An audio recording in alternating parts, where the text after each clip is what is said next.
Sir, start here. Sure, start.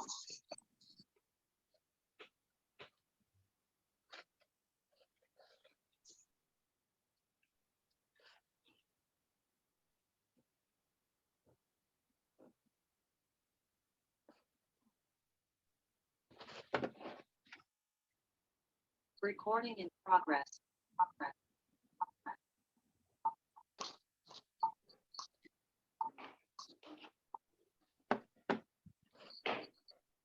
Good evening, matinee വെബിനാറിലേക്ക് എല്ലാവർക്കും സ്വാഗതം. ഇന്ന് വളരെ പ്രത്യേകതയുള്ളൊരു വിഷയം. നമുക്കറിയാം ഓക്സിജൻ ഏറ്റവും പ്രാധാന്യമുള്ള ഒരു ഗ്യാസാണ്. എന്നാൽ ഇന്ന് അല്ലെങ്കിൽ ഇനിയുള്ള ജനറേഷനിൽ അതിനേക്കാളും പ്രാധാന്യമുള്ള ഹൈഡ്രജനെ കുറിച്ച് നമ്മോട് സംസാരിക്കുന്നത് കണ്ണൻ സാറാണ്. സാറ് നേവിയിൽ നിന്ന് വൈസ് അഡ്മിറൽ പദവിയിൽ റിട്ടയർ ചെയ്തതിനു ശേഷം മറ്റ് പല പബ്ലിക് മേഖലകളിലും തൻ്റെ ഔദ്യോഗിക ജീവിതത്തിന് ശേഷം ഇതുപോലെ സോഷ്യൽ സർവീസിന് പറ്റുന്ന മനോഹരമായ ടോപ്പിക്കുകൾ പ്രത്യേകിച്ച് ഈ പ്ലാറ്റ്ഫോമിലൂടെയും മറ്റ് പ്ലാറ്റ്ഫോമിലൂടെയും നൽകുന്നു. ഇന്നത്തെ ഈ വിഷയം വളരെ പ്രാധാന്യം അർഹിക്കുന്നതാണ് എന്നുള്ളത് കൊണ്ട് തന്നെ നിങ്ങളെല്ലാവരുടെയും പേരിൽ കണ്ണൻ സാറിനെ ഞാൻ ഇതിലേക്ക് ക്ഷണിക്കുകയാണ്. Sir, you are welcome. Okay. At the outset, I would like to thank Dr. Sabu for giving me yet another opportunity to share with you on a topic which I have selected. I've selected this topic primarily because I feel that all of you should know about this topic. It is very relevant to our life in the years ahead. We are all very familiar with petrol and diesel, which has been a part of our life for the last, part of our humanity rather, for the last 120 years. These fuels, which I will refer as fossil fuels, these fuels have proved to be unfriendly to environment. They emit a lot of carbon, which has led to global warming, which has a lot of other problems regarding sustainability of humanity on Earth. So there is a need to contain this carbon emission, which is increasing at an alarming level. So the world is looking for a solution. You and me cannot find a solution on this. Scientists and technologists have identified a solution using hydrogen. It's a new journey for humanity. We know the direction in which it is going to go, how much time it will take for us to reach the same comfort level which we are having with petrol and diesel today is not very clear. But there are some estimates, and I'll share with you as we go along. But I can tell you that many of us who are the audience today will see the beginning of some of this during our lifetime. Our children will definitely experience it, and they will see this transition from fossil fuel to hydrogen, because that is seen as the only solution to save the world or save the globe from the warming. I have structured this presentation for you in 3 parts. Why I did that was because it's a slightly complex topic. There is technology, there is economy, and then there is issues of how it can happen at a global level in all the countries. So I have broken down this presentation, which I'm going to make now, into 3 parts. And I want you to understand why I broke it down to three parts. The first part is why hydrogen? Why not something else? Why hydrogen has been selected by the world technologists and scientists? The second part is, okay, you have selected hydrogen. How are you going to do it? That's the second part. And the third part is most important to us. How is this going to be done in India? So with this introduction, I will start my presentation. I would like to upload it. Sabu, can I upload my presentation? Yes, sir. Yes, sir. Sure. Okay, I'm sharing my screen. Okay, you're able to see it? Yes, sir. It's coming. Yes, yes. Sure. Okay, so hydrogen is the next generation of fuel, and we are going to see it. Why have we selected hydrogen? Very briefly, but I'll go slowly because the topic is slightly complex. Right.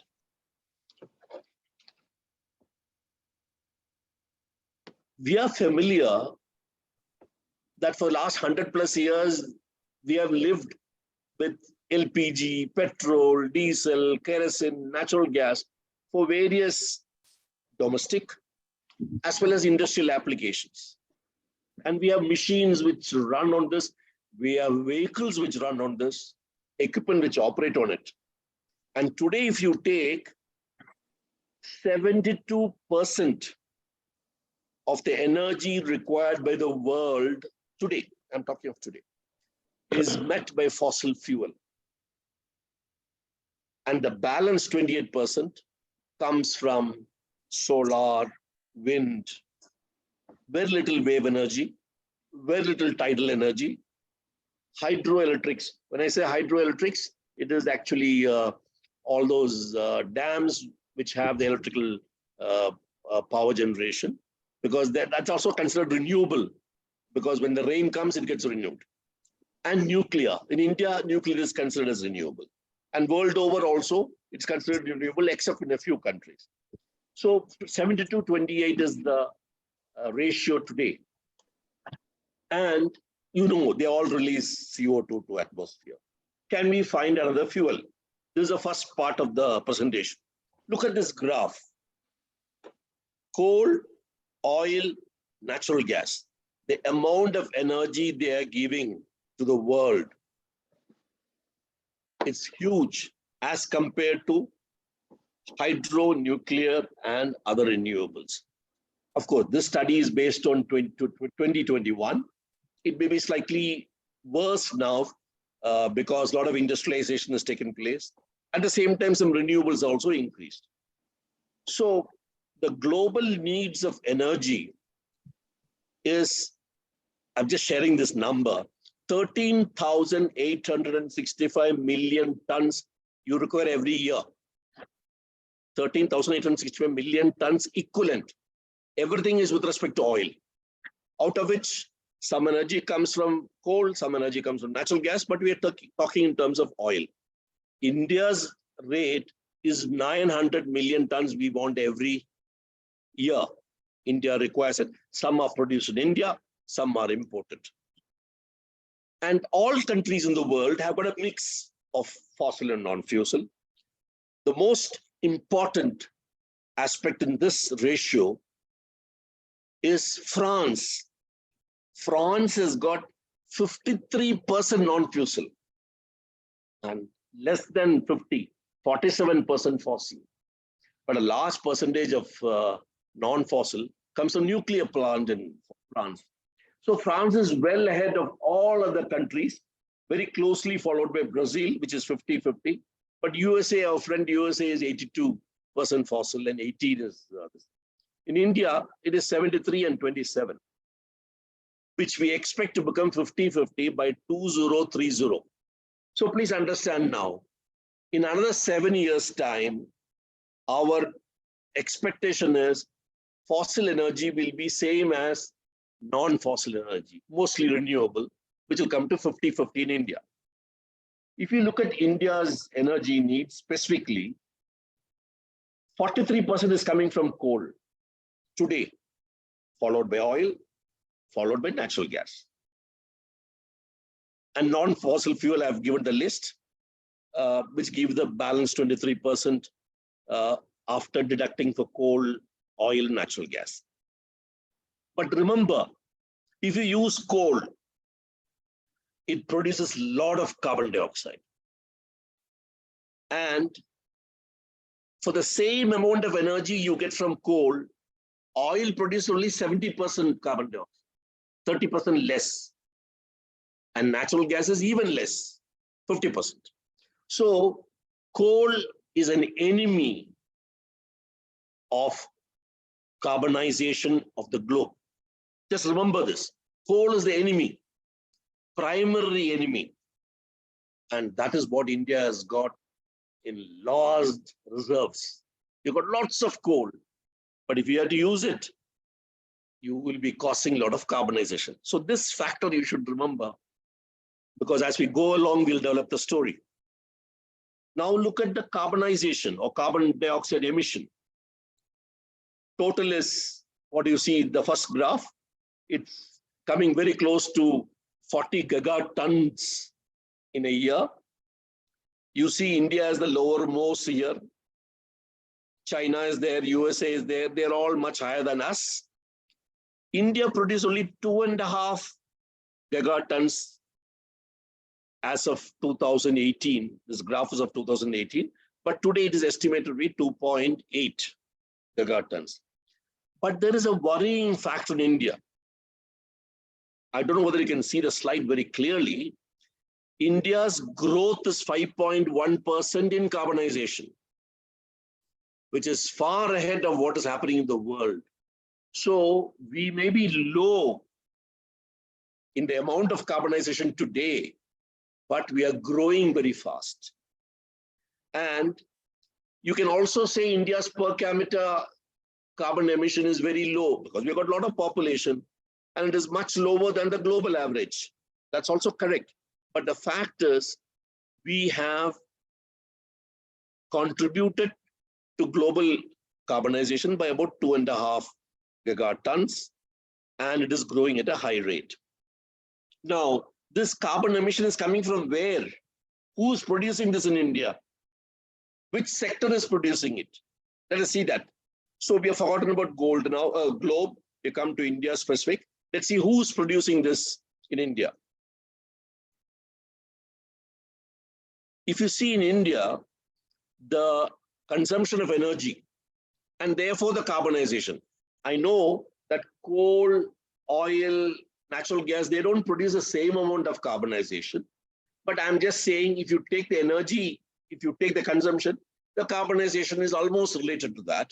Industry, 49% in India produces carbonization.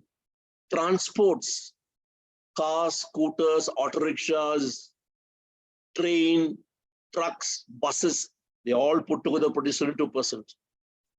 Residential areas cost about 10%. This also takes into account the amount of electricity you consume.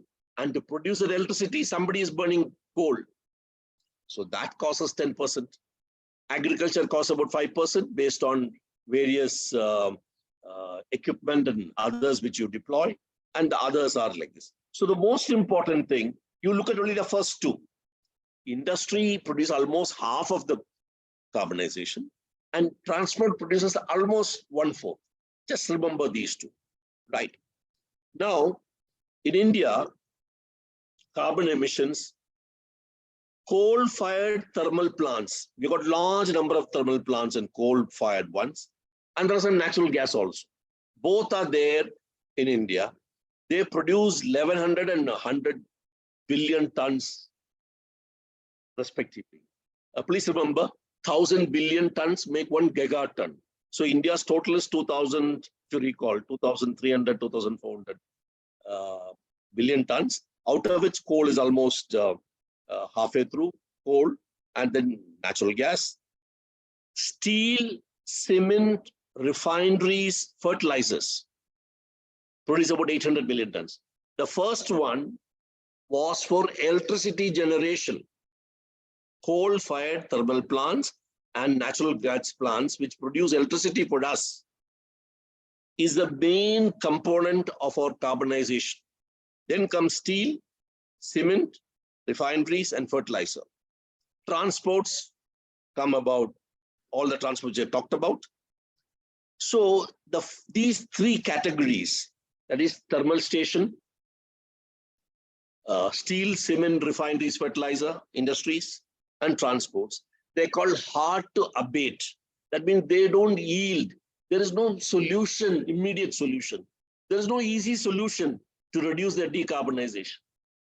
World agrees to that, and we have a big problem because 82% of our carbonization is coming from hard to abate.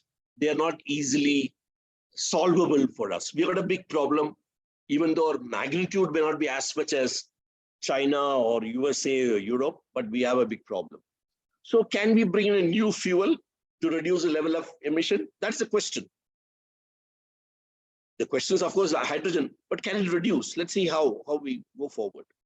So the new fuel which has to come has to have some qualities. So I will list about 5-6 qualities. It should be available in pure form. You all understand that. It should be efficient. It should have low CO2 emission. Why I said low CO2 emission? Even if you bring in a fuel, and that fuel is to be put in some container, compressed it, or just be driven through a pipeline, you still require some power. That power has to be generated. That power generation has got some carbonization. So it is not possible. There will be some associated carbon emission. You bring any fuel, you will have some associated carbon emission. It should be safe in storage because it will be stored in many places in the cities, in villages, in rural areas. You should be able to distribute it all over the country. You bring in a new fuel, we should be able to, you should have a good distribution network. So, and you should be able to sell to customers. Somebody wants 2 liters, 3 liters, 10 liters of petrol, you're able to buy today. Tomorrow you bring another fuel, you should be able to buy it for your car or for your motorcycle. How are you going to do it? So the qualities required for the new fuel are this. And now let us see how hydrogen meets this. Hydrogen is available in the world in abundance, not independently as H2. I'll always refer as H2 because we are all familiar why in chemistry rather hydrogen is always existing as a molecule of 2 atoms, H2. But it's available as a compound called water. So you can always take it from water, hydrogen. And once you take it, it is light, colorless, odorless. You can have any purity.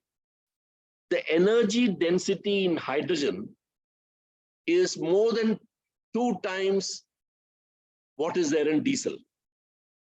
So if you take hydrogen, you will get double the energy per kilo as compared to diesel or petrol. But 1 kilo of hydrogen will take a lot of space for you. It will have a huge container to have it because hydrogen is very light. So that's a problem. It may have energy, but it occupies volume.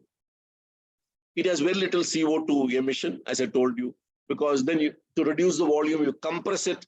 For compressing it, you spend some energy, some CO2 is associated with that, and transportation, distribution, etc. But it is fairly less than what it is there in today's diesel and petrol.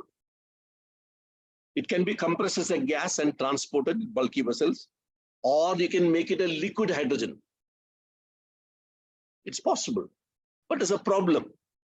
Liquid hydrogen requires minus 250 degrees centigrade minimum, which is called cryogenic temperature. And whichever container you keep the liquid hydrogen, it has to be insulated to make sure the temperature remains at minus 250 and above. When I say above, less than minus 250. It has to be maintained with the help of some other cooling equipment, etc. So there's a problem with hydrogen. So hydrogen is not coming there as a panacea for petrol and diesel. It comes with problems of storage, problems of transportation, problems of temperature requirement for storing it, and it is highly inflammable. So many places you don't transport hydrogen as hydrogen, especially to bulk consumers, to the industries. You make it ammonia. Many of you may remember ammonia is NH3, 1 nitrogen and 3 hydrogen. So they convert it to ammonia, and the ammonia is transported, and the other end you split it again because it is safer. And for customers who want to buy hydrogen either as a liquid or as a compressed gas, mostly compressed gas for cars, buses, trucks, etc., then it is possible to have it delivered through petrol pumps. So hydrogen meets most of the requirement, but issues of inflammability, issues of being voluminous, and difficulties of it being safe. Even petrol is not all that safe. You have to follow procedures. Hydrogen requires far more adherence to this because hydrogen and oxygen can combine and catch fire. Okay. So hydrogen is the next. The world has decided the next fuel is hydrogen, right? So scientists have added, it used to be used earlier as a rocket fuel because of high energy. I told you, it has got a lot of energy when it is allowed to react with oxygen. Energy is released. So it was used as a rocket fuel. And from there, now it is coming to commercial use. People have researched, you can have car, you can have train, you can ships, all running on hydrogen. How they run, I will explain to you as we go along. In power plant, it can be mixed along with natural gas and have more energy, and still it is safe. So they are finding methods by which hydrogen can be used in power plants also. All this is expected to bring down carbonization the next 10 to 15 years. So during our lifetime, we will see many of this happening, carbonization or carbon emissions coming down, primarily because of applications of hydrogen in industry, power generation, and transportation. So in the Indian context, if you look at it, it not only reduces carbonization, but it reduces our imports of oil. All of you know that we import a lot of oil. Natural gas also we import a lot. But I don't know how many of you know we import coal.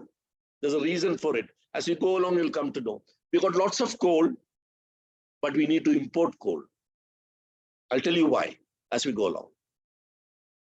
And therefore, hydrogen is required. It's called a feedstock that is required for industries to run the industry. So in petroleum refineries, we've got lots of refineries in India. Hydrogen is used for desulfurization. It is used. So you require hydrogen. Refinery requires hydrogen. How does it get the hydrogen? Somebody it has to buy in bottles, or it has to produce itself. How it will produce? How is it producing now? What are the problems? We'll see. But refineries require hydrogen. So tomorrow you have to continue your refineries because petrol and diesel will not go away quickly. You still need to continue your refineries. You require hydrogen. Fertilizer.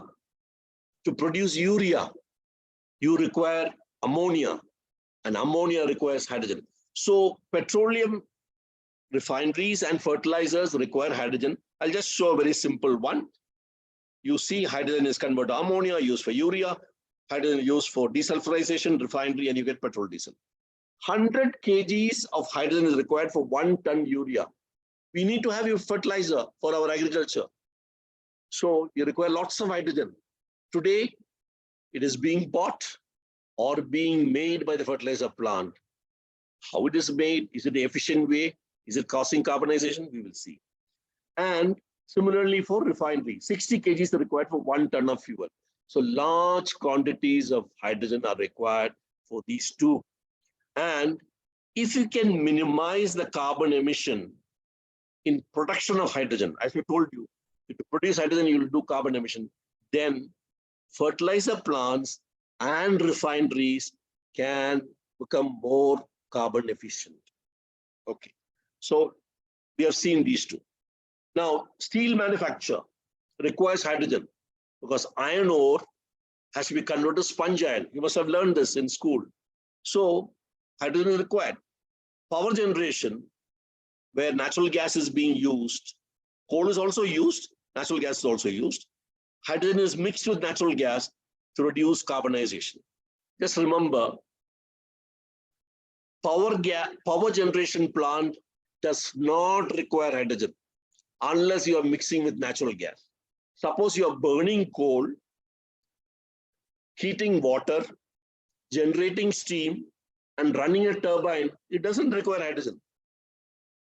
It may cause carbonization, but it doesn't require hydrogen as a feedstock.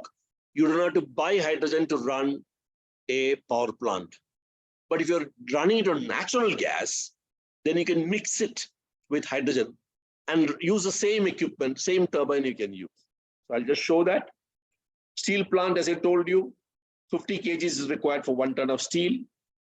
And for power plant, 1 kg is required for 1 gigawatt of power at 5% mix. That means 95% natural gas, 5% hydrogen. If you do that mixing, then you require only 1 kg for 1 gigawatt of power.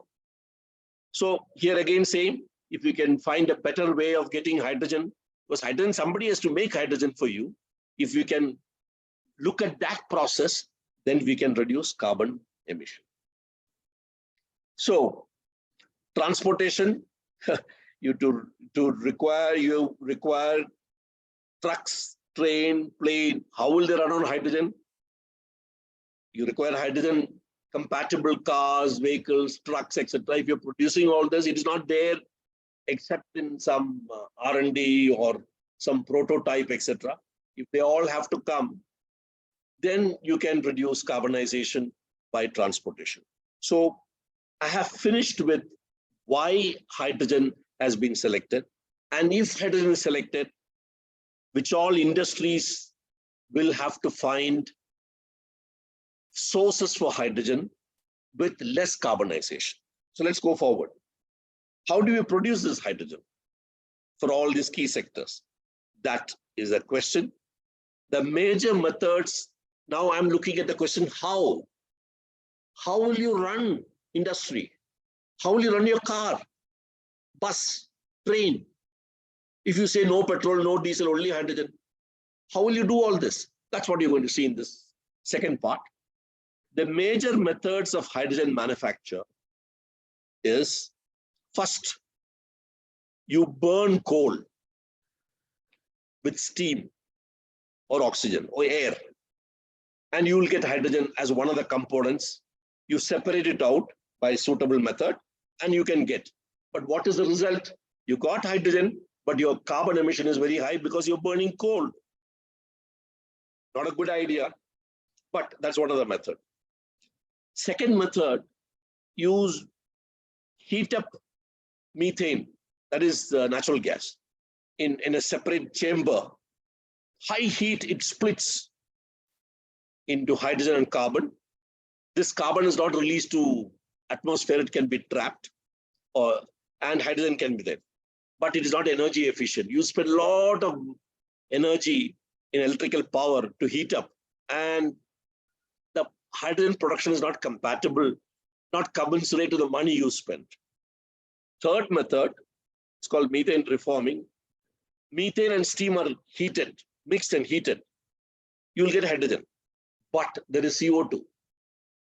If you can capture the CO2, then this method is okay, because you're not allowing it to go to the atmosphere.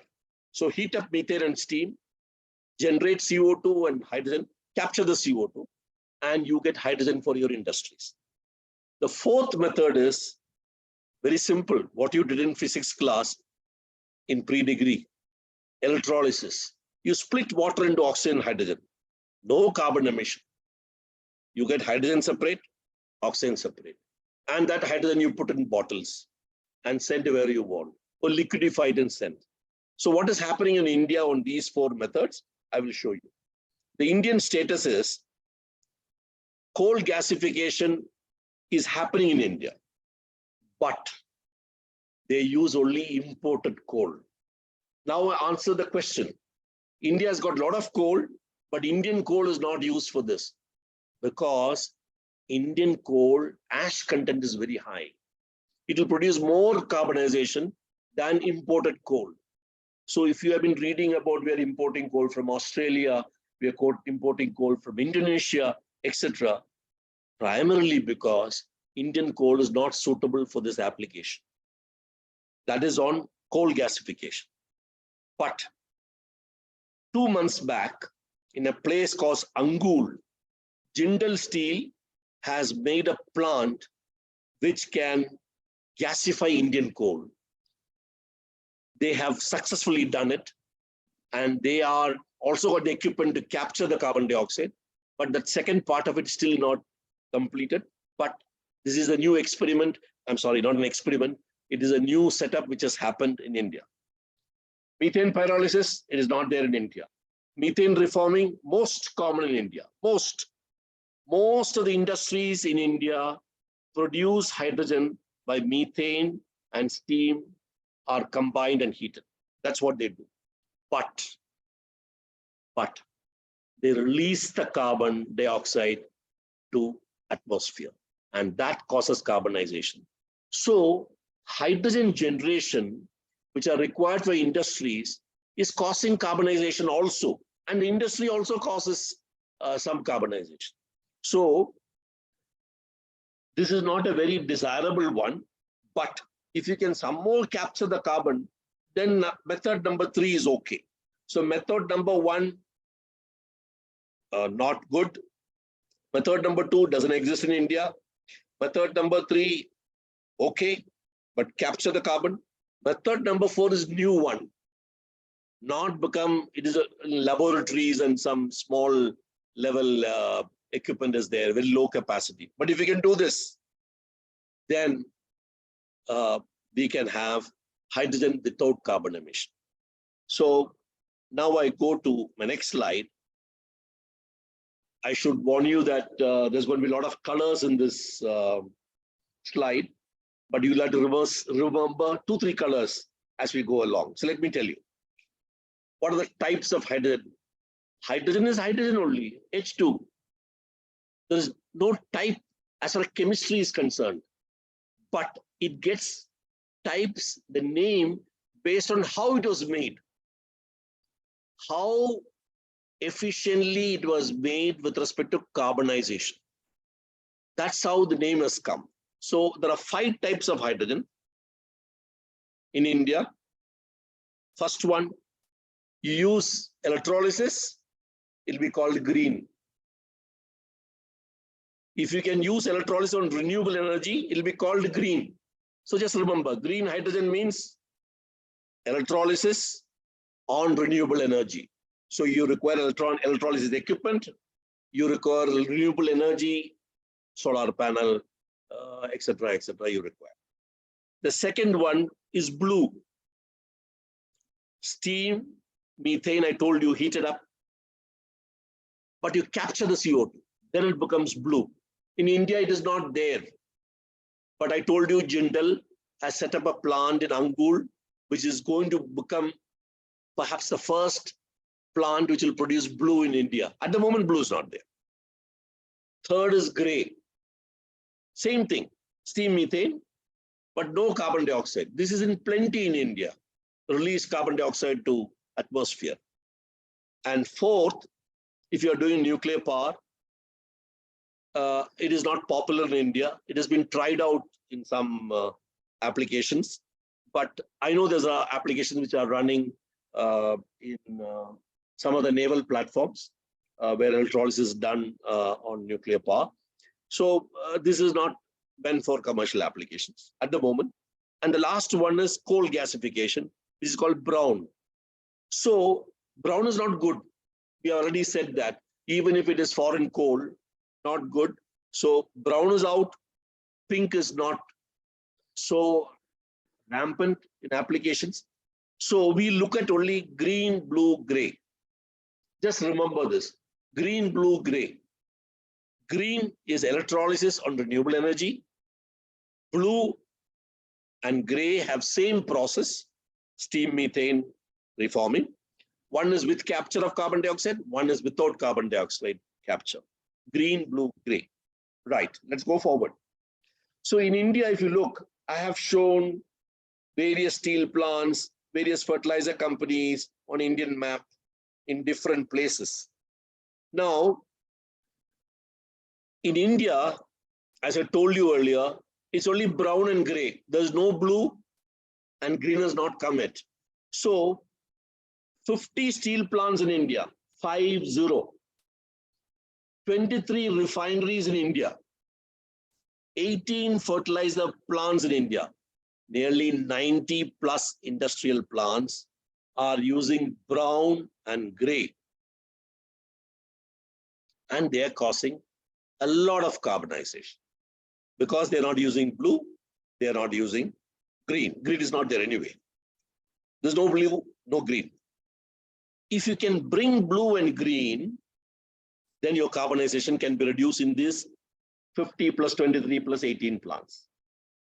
So you have to go green, let us say. How to make green?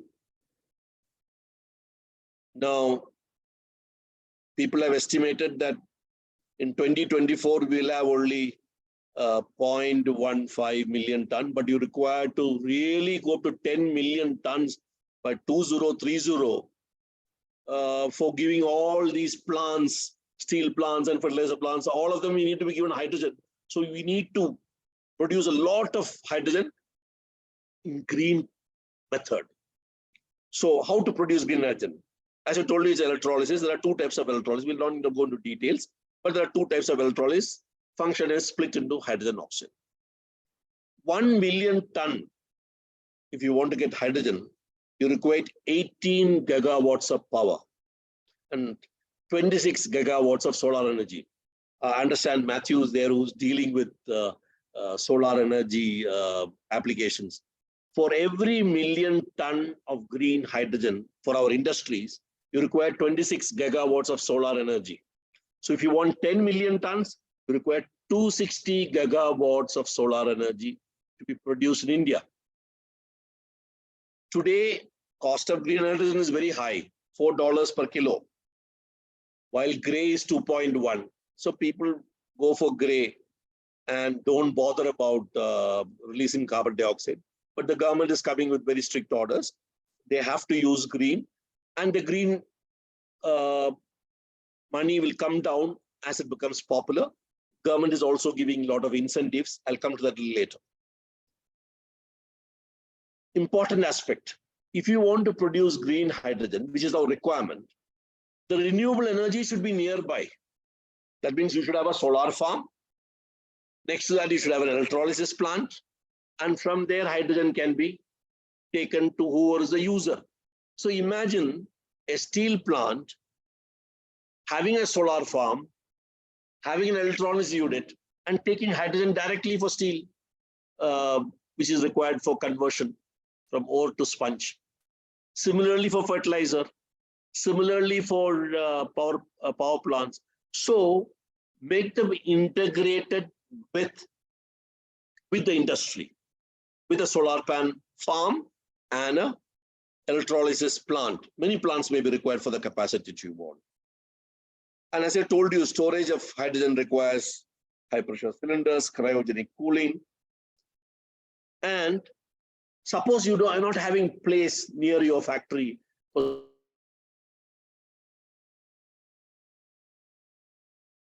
water, no? Water has to come from somewhere. Good water has to come. So water also has to come. So you may find that all these are not very close to the factory. You want to transport the hydrogen to the factory. So you require trucks which will carry big cylinders, because hydrogen cylinders are very big because of their volume is high per kg. Or you'd lay a pipeline. So the entire hydrogen supply, hydrogen generation is capital intensive. Just remember that. You want to go to hydrogen, you require lots of money. You have to generate You got to have solar panel, you got to have electrolysis, you got to have pipeline, you got to have huge trucks, and then only it can reach the end user who is happily using coal today to burn it with steam and producing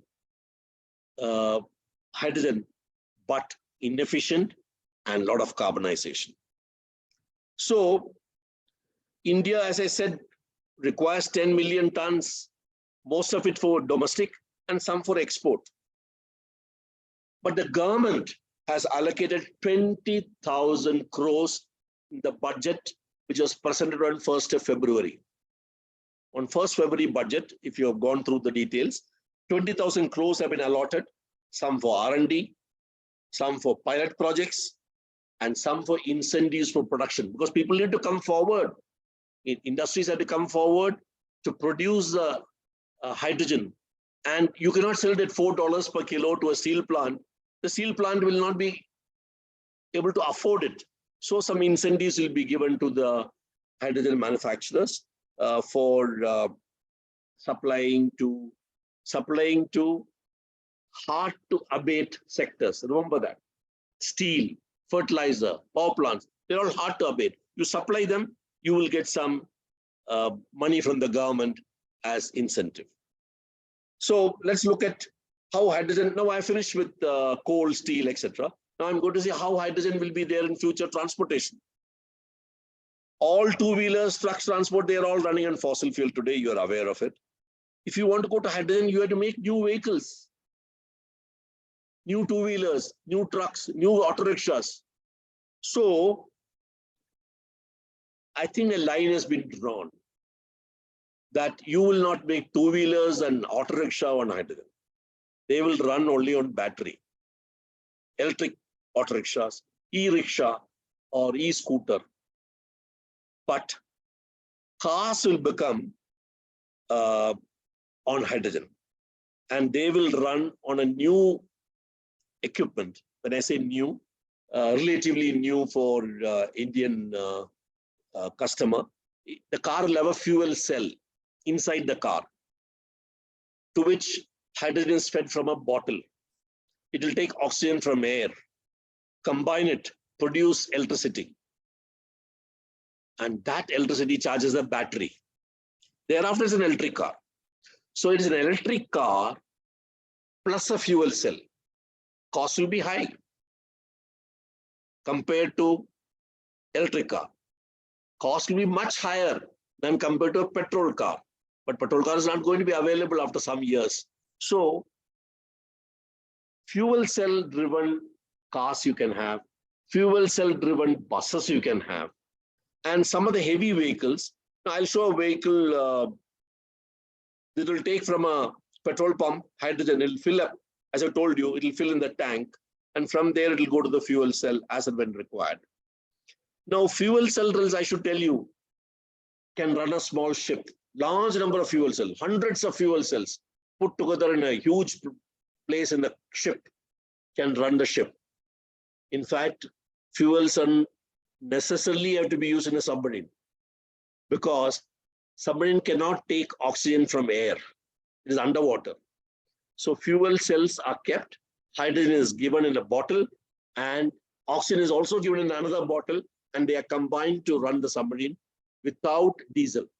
This is already ongoing project in India. It's almost complete, just for information. Fuel cells can be used for trucks and ships and this. For heavy transports, heavy trucks, you can have IC engine, internal combustion engine, or I think there are many engineers here who know it very well, which is like a diesel driven truck. You put diesel and the engine starts, it burns diesel. Now you can have trucks like this.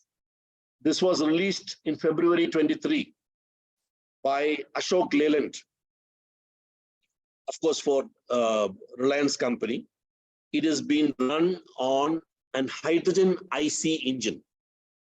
Similarly, in Europe, there is a ship which has been made running on hydrogen with IC engine, right? So IC engines have been made to accept hydrogen as a fuel and it is burned in the cylinder, just like any other truck. It is already started coming to India. Ashok Leyland has been successful. There are many companies in the world which have been equally successful, and in fact, they have been successful last year itself. In Germany, hydrogen trains are being developed using fuel cells in August 22, some 5-6 months back. And Germany will soon have hydrogen run trains using fuel cell. In India's first train is expected this year in December in Kalka-Shimla route. The Ministry of Railways has already announced this, that in December 23, the first train will run in India using fuel cell. So I'm coming to the close of transportation. Two-wheelers, three-wheelers, leave them out of this. They'll be electric. Four-wheelers and above, they will run, if they're light duty, on fuel cell. If they're heavy duty, they'll have special IC engine, which will run on diesel. Similarly for trains and ships. But all this requires hydrogen to be available in petrol pump. Today, you're finding difficulty even to get a charging point sometimes for an electric car. But tomorrow, you'll have to look for a petrol pump which has got petrol, diesel, because those cars will be running for some more years. And the hydrogen car will require hydrogen available on a petrol pump. So a network has to be created, storage has to be created. And of course, you have to find out methods by which how you will be able to sell to the customer 1 kilo of hydrogen. Now, I'm just showing some aspects regarding India's hydrogen in power sector. I finished transportation, I finished industry. This is the last part of it, that's power sector. Coal run industries is 50% in India. 58.4 power generation is from fossil fuel. Out of that fossil fuel, nearly 50% is coal. 6% is natural gas, and balance in some diesel and lignite, etc. But coal is a main player, and rightfully it has been given the black color. We cannot have this coal run plants run for future. We can use natural gas, and we can mix some hydrogen also with this, as I told you. And I want to tell you, NTPC ran the first set of turbines with 5% mix in January 23, 2 months back.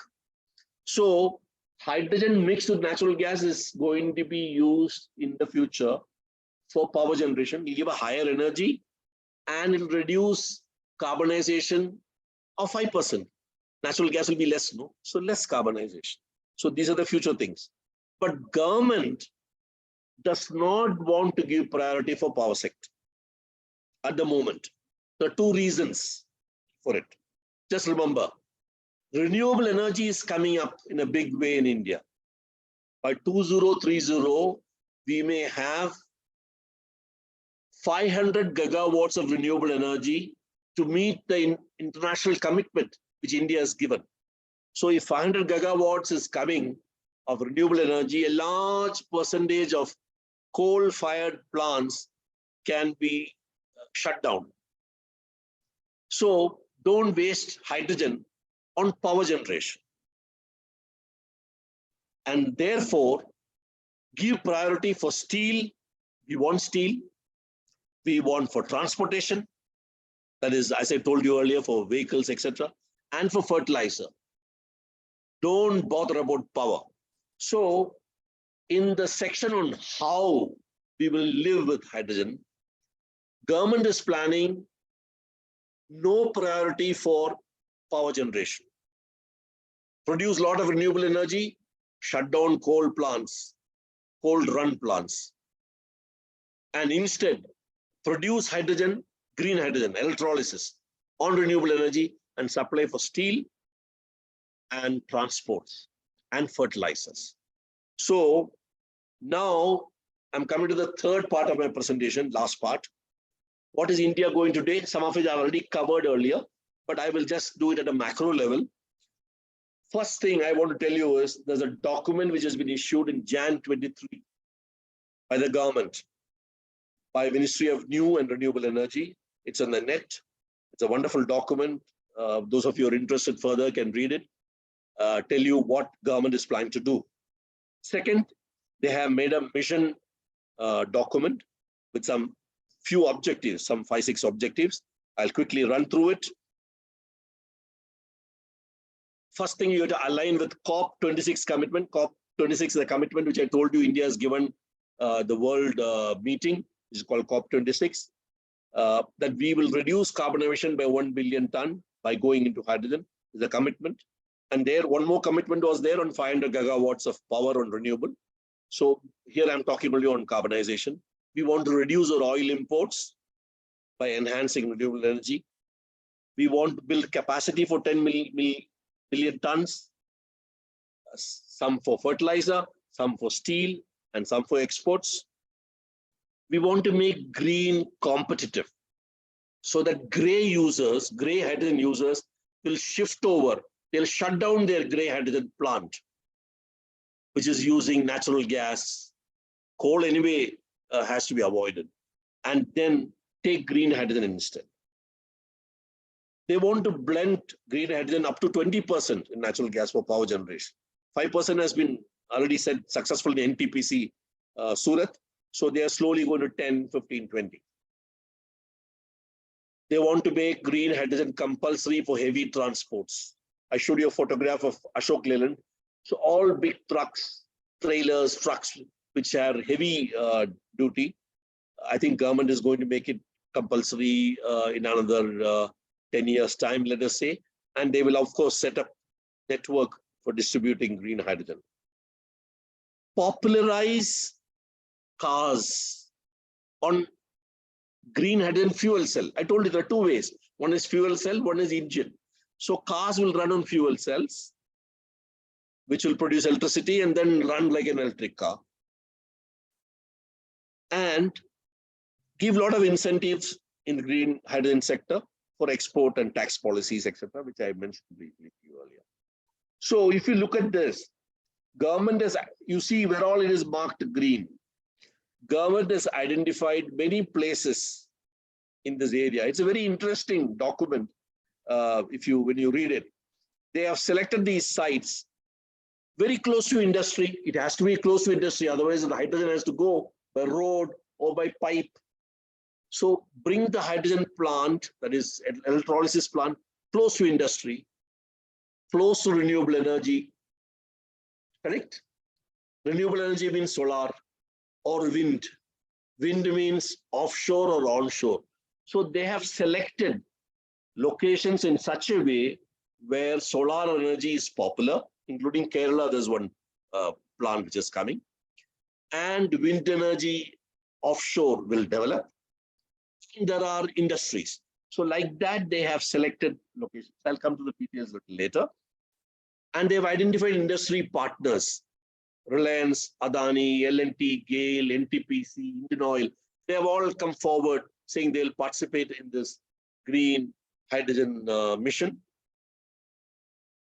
While that is being worked out, they are busy, government is busy formulating regulations and standards, because you have to produce hydrogen, it has to be tested, it has to be certified, you require some standards, there are some rules regarding storage, safety aspects, all these rules, law, etc. are being simultaneously developed. So in 2023, government would have selected the locations, would have identified the industry partners, and formulated the regulations so that production of green hydrogen can come into full swing. So they have formed an alliance with industry partners to progress on all these fronts. It is called India Hydrogen Alliance. You see, the aim is to make 5 hubs, 3 on the west coast and 3 in the east coast. Now, these hubs will be where hydrogen will be stored, from where trucks will take away hydrogen. This will be the place from where hydrogen will be exported. So these hubs of, what are the hubs for? Electrolysis plant, renewable energy, and storage. All this will be very close to the port so that hydrogen can be easily exported. So they have identified 5 hubs, one in Andhra Pradesh, one in Tamil Nadu, one in Kerala, one in Maharashtra, and one in Gujarat. These are the 5 hubs. They set up 5 hubs. As I told you, by 2025, these 5 hubs will come and they will produce renewable energy as given in that slide. And one port will be selected for export. They're not selected so far, but will be very soon selected, where hydrogen will be stored in large quantity so that ships which come to take away the hydrogen, either they will take away the hydrogen in their own captive containers or tanks, or they will take huge cylinders from here and go. That is a question of details to be worked out. But there'll be one port which will be dedicated for export. Now, for doing all this, there are 10 ministries involved. This for information for you. First is New and Renewable Energy, who is a coordinator. Power plants are working. They have to blend hydrogen, so there's a power ministry. Refineries and power plants come under petroleum and natural gas, so there's another ministry. Fertilizer comes under chemical ministry. Steel comes under steel ministry. Hydrogen train will come under railways. Ports will come under Ministry of Ports. Of course, finance is required for export and tax policy. Road transport for heavy-duty trucks, and external affairs for international cooperation. So these 10 ministries are working on a common program, the details of which is in the document, which is in the net, which I told you.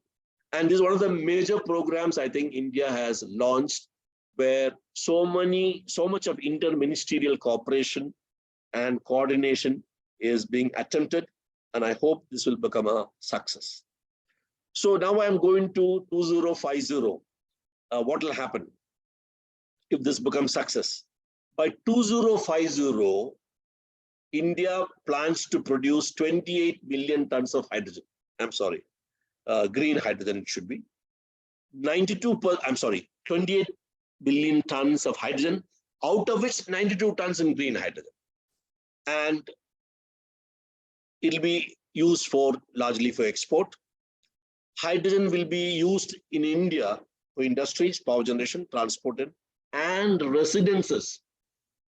Piped gas, natural gas will come to residences with hydrogen in it. It is being tried out. City gas distribution is at the moment is blending, and trials are started. And soon, in another 20 years' time, by early 40s, you will have piped gas. Your children, grandchildren may get piped gas with hydrogen mixed in it, so that they don't have to use LPG. Instead, they can use natural gas plus hydrogen. They'll export green hydrogen to Japan, Korea, EU. It'll obviously reduce imports of oil. There's no doubt about it. We're importing ammonia today because we can't make ammonia in India competitive. For ammonia, you require hydrogen. All hydrogen is made on gray hydrogen or brown hydrogen, which is causing so much of carbonization. So it's not worth it. So for coal gasification, you import coal. So government imports ammonia these days. So that will stop. Once you produce green hydrogen, you'll produce your own ammonia. And you will not import coal anymore for steel, because no more coal gasification. And imported coal is not required. Carbon emission is supposed to come down by 60%. Today, whatever emission is there, I told you beginning, 2.8 gigatons we are every year. 60% is expected to be cut by 2050. It's a very ambitious target. I hope we will reach somewhere very close to it. All this has to happen when steel industry is still working, fertilizer industry is still working, people are able to use cars, trains are running, trucks are running, power generation is still continuing. All this Of course, a lot of renewable energy comes in power generation, but all these industries and power plants have to continue running. Not only continue running, continue to meet future requirement also, which will be more than today's requirement, and produce decarbonization less. So it's a very, very, very orchestrated balancing of economical growth and decarbonization. Multiple sectors have to balance this out so that economy doesn't suffer because you're going to hydrogen. There's no interruption in production, and decarbonization targets are also achieved. This is a challenge for this program, which has been chalked out by the government till 2050. So in conclusion, I finished how government is going to tackle it. So let me come to conclusion. First thing is extensive use of hydrogen, as I told you, for hard to abate. The next 25 years will happen. Significant exports, hydrogen exports will happen, green hydrogen. Primarily, this is going to happen because India is going to be competitive. Lower labor rates and lots of solar and wind energy. So if you thought being in tropical weather, sweating it out in India has been a disadvantage as opposed to very lovely, comforting, cold climate of Europe. Now, please remember, sun is coming to save us. By form of solar energy, we will be able to produce green hydrogen. There'll be less carbonization, and we will be able to export green hydrogen in a big way. Other countries don't have so much of solar energy as much as us. Other developed countries don't have so much of solar energy to meet their own requirement. So this is a great blessing for us, and similarly with wind. So hydrogen induction is going to happen. It'll reduce global warming, improve air quality, energy security, and it'll be sustainable, definitely. But hydrogen is not a silver bullet. It has to happen with so many other actions which has to be coordinated along with it. As I told you earlier, it has to be balanced with economic growth as well as decarbonization. It'll help India in a big way in the geopolitical sphere and energy security. We'll be less dependent for oil. We'll be more on renewable energy, and we will be able to supply green hydrogen to other countries. So we will have our own provenance, and as such on economy, we're already fifth nation in the world. We will come to third or even higher by 2040s and after. We are planning to be energy independent by 2047, 100th year of independence, when we will not import oil from abroad. We will have our own, we got a little bit of oil in India and mostly renewable energy. That's the aim of the government, and to become a global hub for green hydrogen. And as I told you, all this will happen when you balance it out very well. So green hydrogen is efficient, affordable, because lots of production, so cost comes down, and sustainable because it's available in plenty in the globe, in the world, in the form of water. So, ladies and gentlemen, I have concluded my presentation. If there are any questions, I will be very happy to answer them.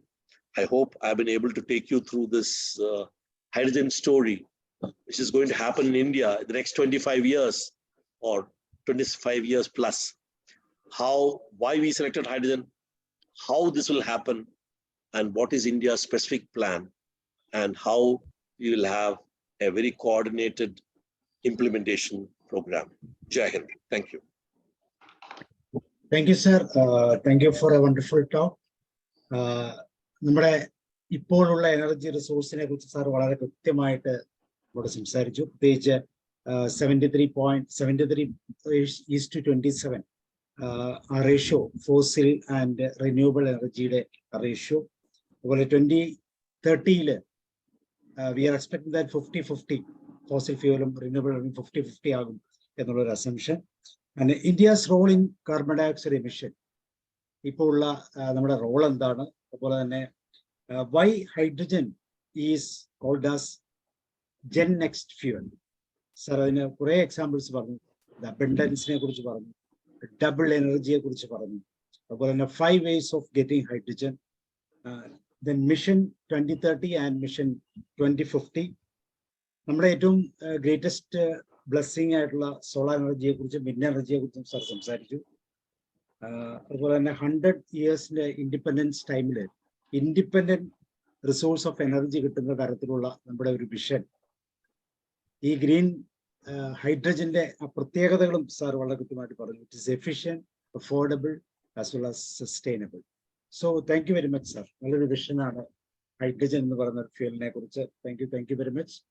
Now we have some discussions. Srikumar sir, please. Mr. Kannan, I have some questions, Mr. Kannan. Okay, Matthew sir, you can. Okay. Can you hear me, Yes. Kannan? Yeah, I can hear you, Matthew. I can hear you.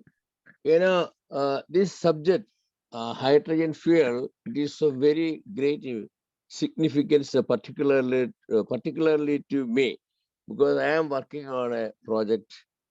Project means a bunch of business. That is wind turbines. Then the other is our solar power and even hydrogen power also. So I researched on this subject, and it is a very interesting for me. And in the perspective of India and in the global scenario too, hydrogen is a very significant fuel in the future. So I do agree to that. And one of the thing, you're talking about green hydrogen, gray hydrogen, so on and so forth. But I believe that green hydrogen is the best option on the table. Is it a question to me? Yeah, this is my... Yeah, it's like this. Gray hydrogen,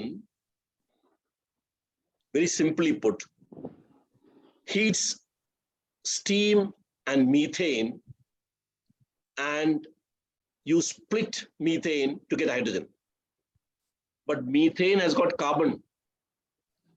Carbon dioxide will be released to atmosphere if you burn methane. You may get hydrogen, but carbon monoxide and carbon dioxide will get released.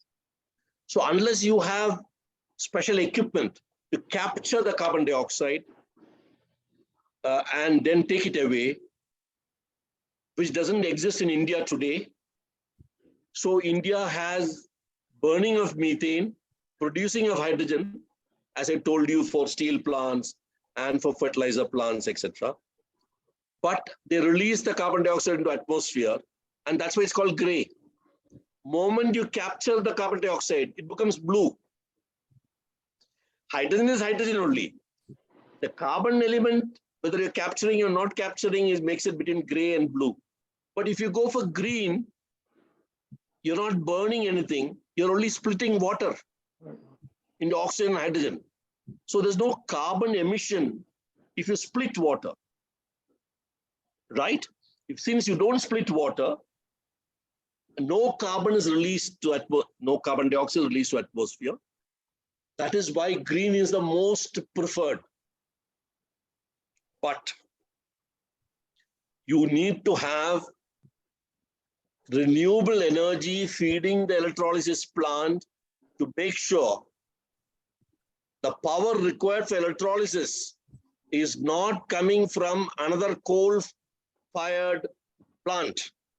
If you're going to have electrolysis and taking power from a coal-driven plant, power plant which is run on coal or natural gas, take power from there and run your electrolysis plant, then to get hydrogen, you are having indirect carbonization. So you have to have renewable energy, solar or wind or hydro. I'm not including nuclear because we have less than 2% of power in India on nuclear. So leave out nuclear.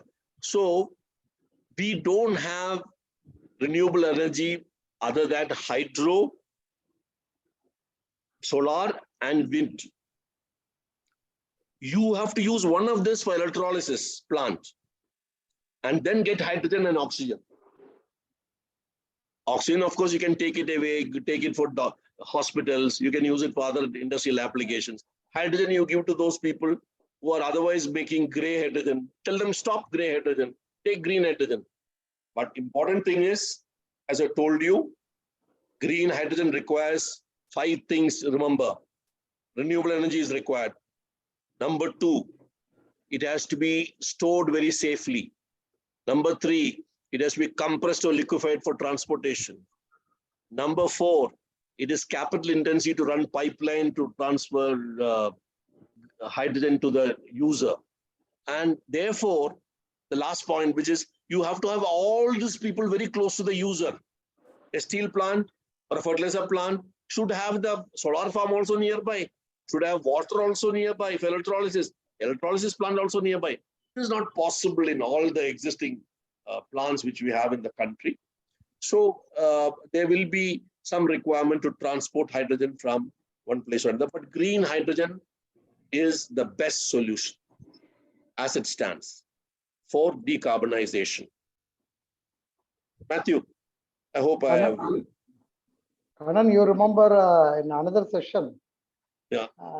You were discussing about the plenty of hydrogen in undersea exploration going on.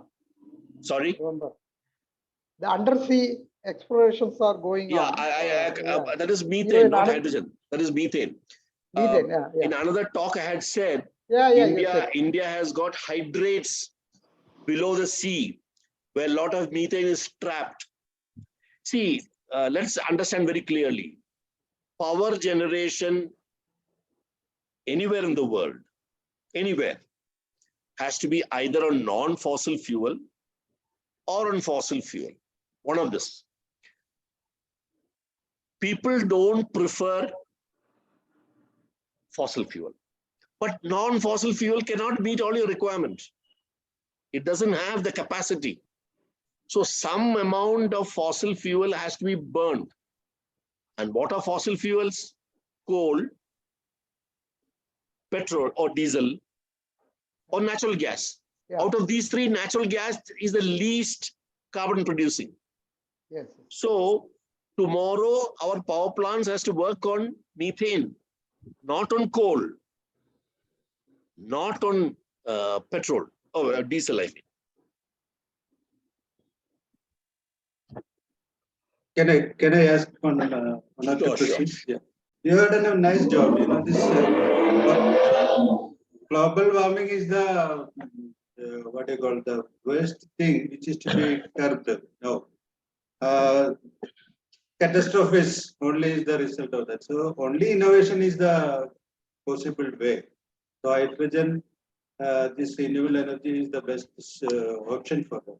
So 2 doubts I had in your talk.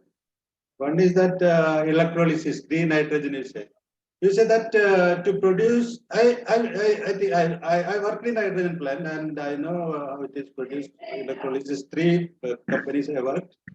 So you say that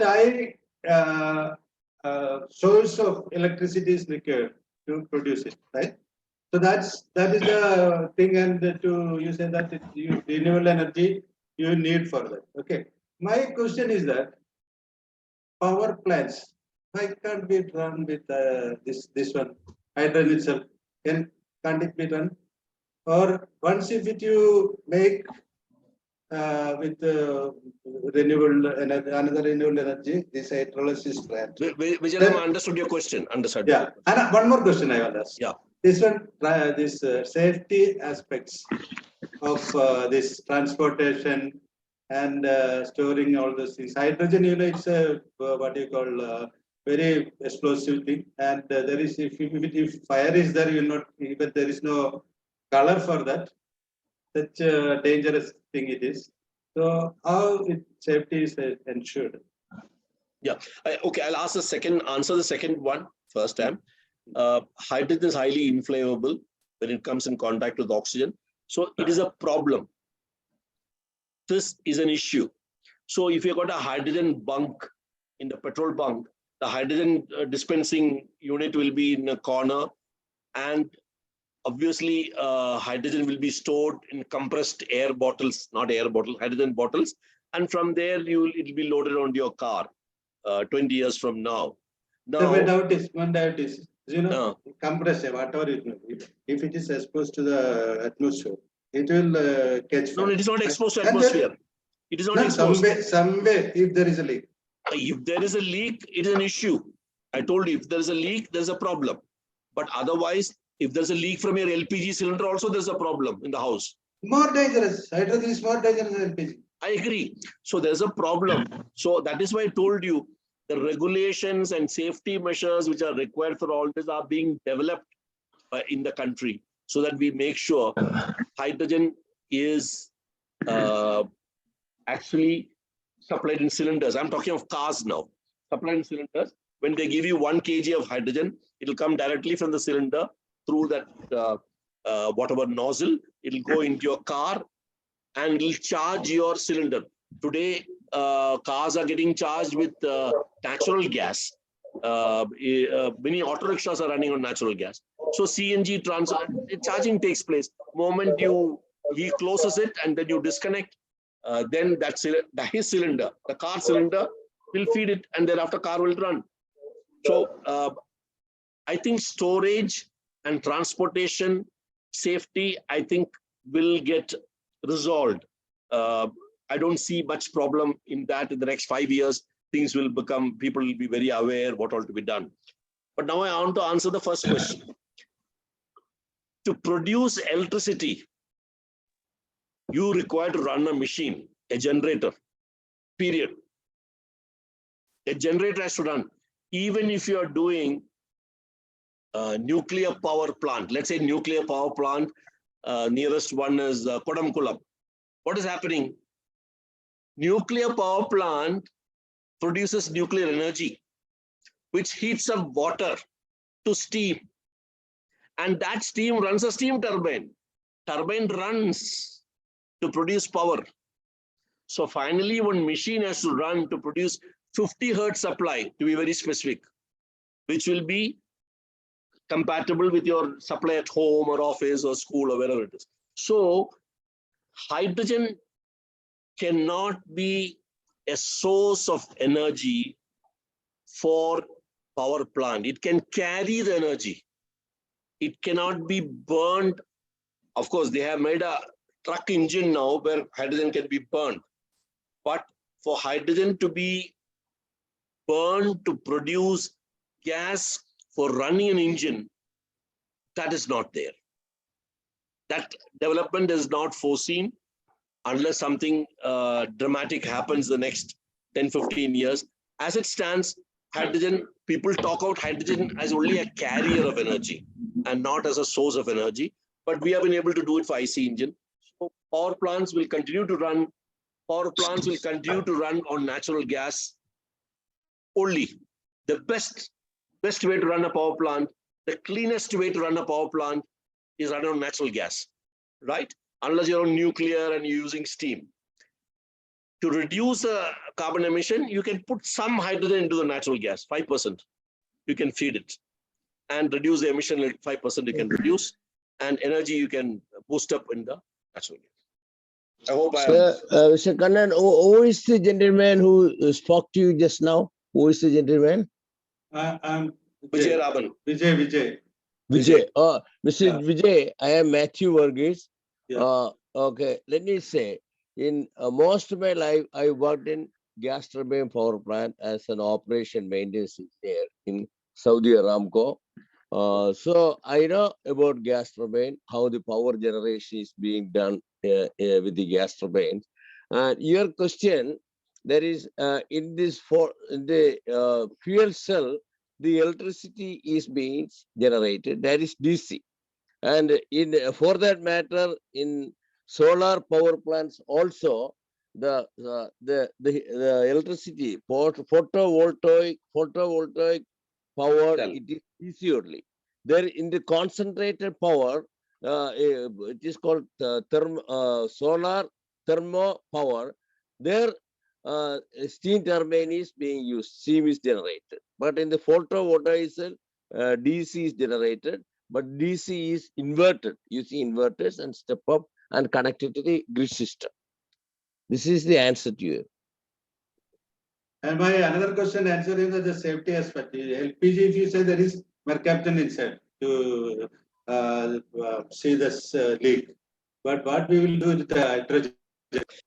No, Vijay, today I'm talking about what is going to happen 15 years from now when hydrogen will come to your house. It'll be piped gas, most probably. I welcome that because I know what Yeah, is global so warming. the safety aspect, what type of regulator will be there, how you have to contain it, what is the thing, I suppose all these things will get emerged. At the moment, Yeah, feeding hydrogen mixed natural gas to houses is under R&D and some pilot project is going on. Lot of Yeah. lessons to be learned. hope it succeed. Right. Anybody else? Okay, anybody else? Lanko sir, can you hear? And Padikar sir also there? Yes, sir. Good evening, sir. Yes. Really, I will say, Vice Admiral, you have done a wonderful job. Till now, I was thinking that hydrogen means simple hydrogen. I know only H and H2, not beyond that. Now only I could come to know that there is a green hydrogen, blue hydrogen, gray hydrogen, and pink hydrogen. Elango, I should correct you. Blue, green, gray are all hydrogen only, H2. How they are produced is the color. Okay, right. Very Just good. remember Thank that. you for correcting me. They're not different types of hydrogen. They're all same hydrogen only. The method of producing is called green over gray. Okay, Yeah, go ahead. I will amend and correct myself. I Yeah. was illiterate about hydrogen. Today I could learn a little bit or something about hydrogen, and I could understand that how hydrogen is going to dominate in the world, in future world. Thanks a lot. Wonderful, really. Thank you. Thank you. Thank you, sir. Thank you. Yes, Thank you. Thank you, Elango. ഞാൻ വല്ലതും പറയാമോ? Please. പറയൂ പിന്നെ പറയൂ sir. എനിക്ക് ഹൈഡ്രജനെ പറ്റി പറയാൻ അറിഞ്ഞുകൂടാ. നേരത്തെ പറഞ്ഞേക്കാം. പക്ഷേ കാരണം പറഞ്ഞു ഇപ്പം by 2047 we are going to the hub. Am I right? Right. That means we have got another 24 years. And by this time, what he says is going to be true. There's a lot of change, industrial level, it all changes. Automobile industry will be out. Am I right? Right. Automobile industry will have to become run on fuel cells. Coal industry ആണ് ഇന്ത്യയിൽ as on take maximum labour കൊടുക്കുന്ന ഒരു ഇതാണ്. ഞാൻ especially ആയിട്ട് പറയില്ല. So lot economic changes വരും, ഇപ്പോൾ വരും. പിന്നെ ഇത് ഈ പറയുന്ന പെട്ടെന്ന് നടക്കുന്ന കാര്യങ്ങളൊന്നുമില്ല. ഈ ഇൻഡസ്ട്രിയിലൊക്കെ ചേഞ്ചസ് വരുമ്പോൾ നമ്മുടെ ആൾക്കാർ ഇതിനോട് ഓപ്പോസ് ചെയ്യാൻ തുടങ്ങുന്നതിന്. So, Hari, that's why I said economic growth and decarbonization has to be balanced. Sector by sector. Industries, sector by sector, ministries have to make sure we don't suffer. We don't have a breakdown of supply. Be it steel, fertilizer, cars, automobiles, whatever it be. We have to make sure that slowly we transit the new fuel, which is going to be based on hydrogen. Okay, thank you, sir. Padikar sir, can you hear? Dr. N.N. Padikar, can you hear? He's also an engineer from Toronto. I think he is not hearing us. Anyway, thank you, Kannan sir, for all Thank you very much. Thank you. Thank you very much. And I should tell you that if you see the newspapers, say from now onwards, every day you will see there's an article which is coming out on hydrogen, how it is going to come into our life. Yes. I've been reading a lot, and I have seen so much of discussions taking place on hydrogen, and I'm sure this will increase further as the days go by. And I'm very happy that I could share some of my knowledge on this issue with many of you. and some of them are there from my college. So I'm very happy that I could talk to them as well. Matthew, thank you very much. Sri, thank you very much. Bina is not there. Bina, thank you very much. Okay, bye-bye. Thanks. Okay, Vice Admiral, which college are you from, please? Who's asking? Colonial in Trivandrum. Yes, sir. CET. Oh, CET. Right, sir. Right. Okay, thank you. Bye-bye. Sabu, thank you. Bye. Thank you, sir. Thank you, sir. Bye-bye. Thank you very much, Sigmar sir and Matthew sir, Elango sir. Thank you very much. See you. Bye.